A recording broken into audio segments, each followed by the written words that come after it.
There is no organized protest, but in this deep red congressional district, those here have deep-seated concern about President Trump and Elon Musk. So are we going to sit home on the couch and let these billionaires control the country?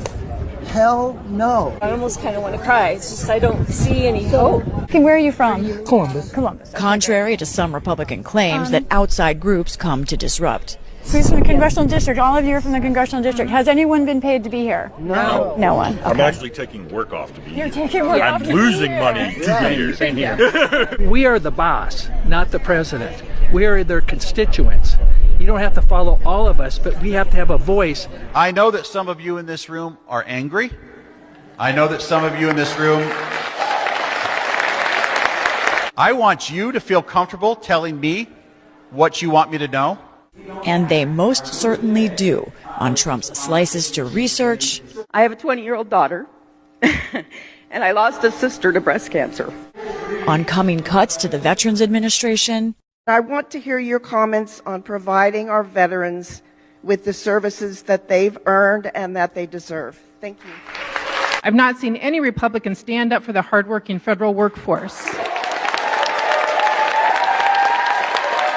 Flood stands his conservative ground. I get it. There's a lot of people in this room that don't support what DOJ is doing. But for the first time, we are making some progress identifying places that we can reduce the budget, and this is something we have to do as a country, as a nation. This doesn't go away unless we deal with the spending.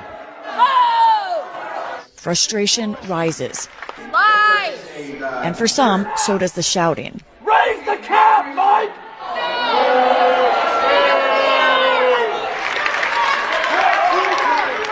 Within the crowd, Our taxes! Please be quiet and let him talk. I don't like him either. throughout a cry for accountability, leading to one of the most heated moments of the night, sparked by 21-year-old University of Nebraska student Jackson Hatcher. Why is Elon Musk a better person to audit our government for waste, fraud, and abuse than the inspectors general that Donald Trump fired? I support Elon Musk and the Department of Government Efficiency.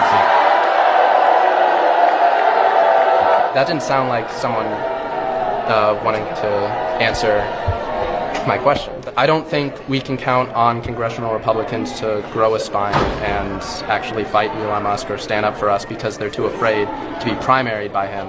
Why do you think people are so angry? Well, because we have competing 24-hour news programs that But that almost makes it seem like they don't really have those opinions on their own. You know what I mean?